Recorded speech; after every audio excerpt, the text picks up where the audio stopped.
I became a civil rights attorney much for the very same reasons that this film was made about.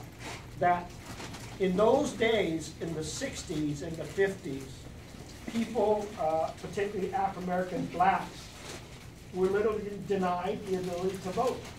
And then when there was a law passed that allowed people to vote, then you learn through this film there was a lot of barriers that were created to make sure it was hard.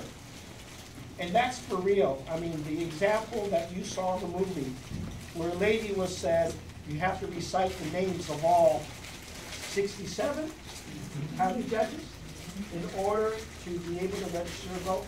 These were some of the things that were done to black folks in the South to be able to deny them, even though they had the legal right to do it.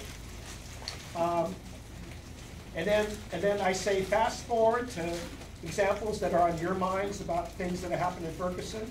Why is it that a town like Ferguson, which is 75, 80% blacks, has a police force that is totally 100% white? Why is that happening? And what is the disenfranchisement that's going on in that city? And what are we doing about it?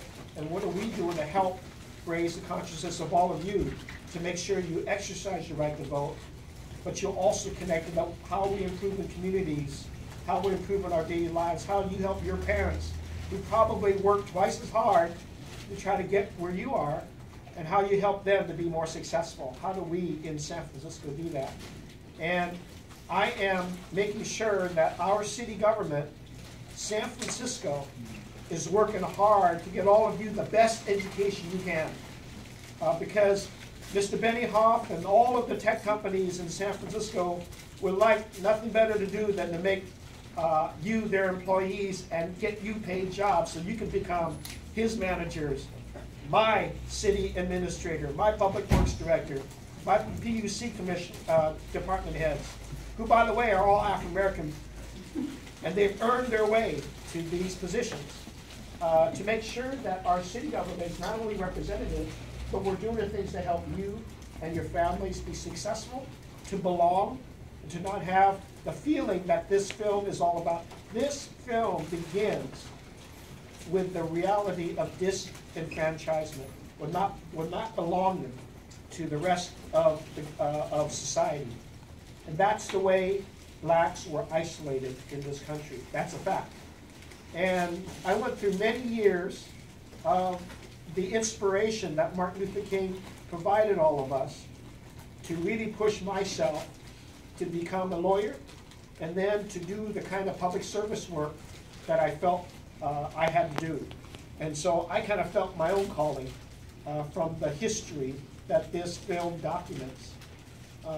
I wanted to share that with you because there's a lot of other things that go on in this city that we try to not only change, but make sure everybody's connected up for the better. And I hope that this film drives you the same way. But there's, for people my age who actually had a piece of our own lives affected by the civil rights movement, there's probably a little different feeling. It is not virtual for it is actually very real. And the flashpoints are hard-hitting because I knew people who suffered from that era, and they carry with them the pains of that today. There is also a woman that is